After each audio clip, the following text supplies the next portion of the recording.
Hechos capítulo 15. El problema de la circuncisión. Entonces algunos que venían de Judea enseñaban a los hermanos: si no os circuncidáis conforme al rito de Moisés, no podéis ser salvos.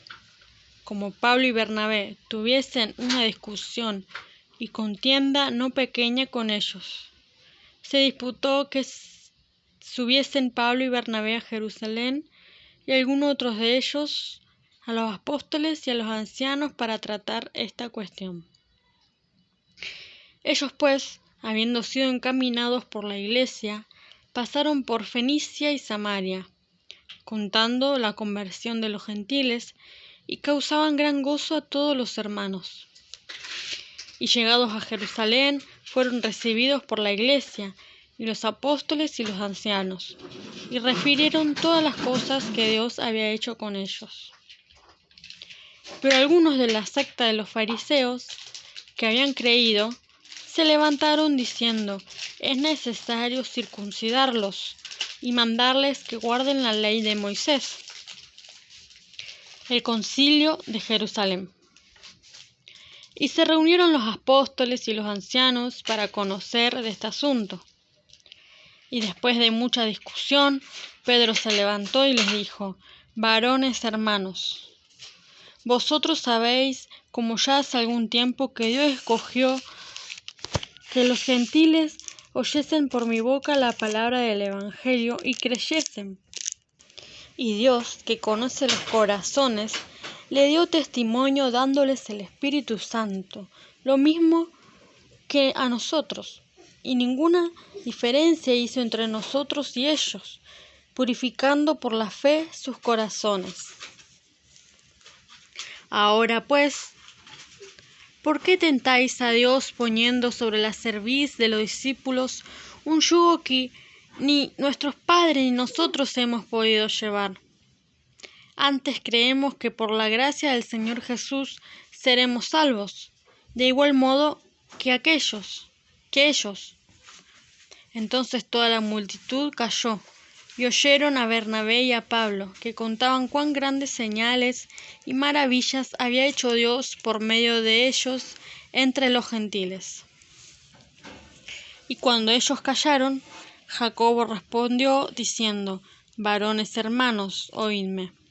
Simón ha contado cómo Dios visitó por primera vez a los gentiles, para tomar de ellos pueblo para su nombre.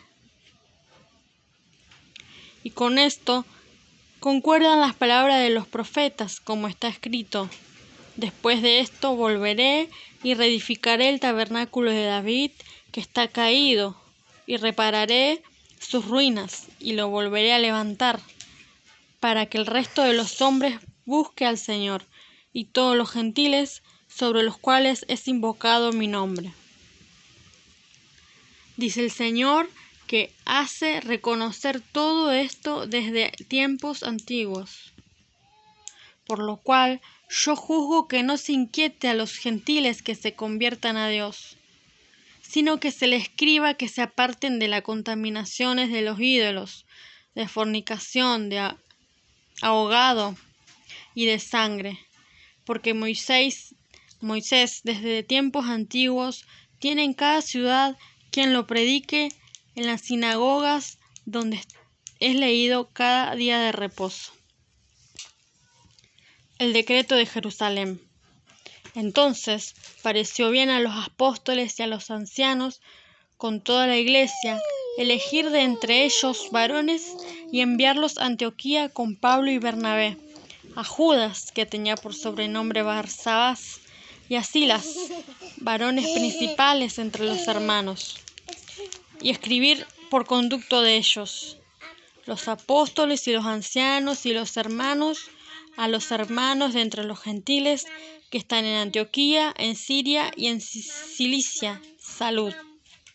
Por cuanto hemos oído que algunos que han salido de nosotros, a los cuales no dimos orden, han sido inquietados con palabras, perturbando vuestras almas, mandando circuncidaros y guardar la ley.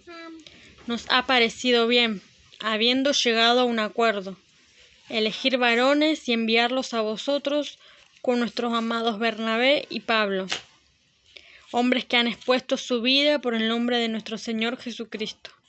Así que enviamos a Judas y a Silas, los cuales también de palabra os harán saber lo mismo, porque ha parecido bien al Espíritu Santo y a nosotros no imponernos ninguna carga más que estas cosas necesarias: que os abstengáis de lo sacrificado a ídolos, de sangre, de ahogado y de fornicación, de las cuales cosas, si os guardareis bien, haréis. Pasadlo bien. Se continúa el ministerio en Siria. Así pues, los que fueron enviados descendieron a Antioquía y, reuniendo a la congregación, entregaron la carta. Habiendo leído la cual, se regocijaron por la consolación. Y Judas y Silas, como ellos también eran profetas, consolaron y confirmaron a los hermanos con abundancia de palabras. Y Judas y Silas, como ellos eran también profetas, consolaron y confirmaron a los hermanos con abundancia de palabras. Y pasando algún tiempo allí, fueron despedidos en paz por los hermanos, para volver a aquellos que los habían enviado. Mas a Silas le pareció bien el quedarse allí, y Pablo y Bernabé continuaron en Antioquía, enseñando la palabra del Señor y anunciando el Evangelio con otros muchos. Desacuerdo en torno a Juan Marcos. Después de algunos días, Pablo dijo a Bernabé: volvamos a visitar a los hermanos en todas las ciudades en que hemos anunciado la palabra del Señor, para ver cómo están. Y Bernabé quería que llevasen consigo a Juan, el que tenía por sobrenombre Marcos, pero a Pablo no le parecía bien llevar consigo al que se había apartado de ellos desde Panfilia, y no había ido con ellos a la hora. Y hubo tal desacuerdo entre ellos, que se separaron el uno del otro. Bernabé, tomando a Marcos, navegó a Chipre, y Pablo, escogiendo a Silas, salió encomendado por los hermanos a la gracia del Señor, y pasó por Siria y Cilicia, confirmando a las iglesias.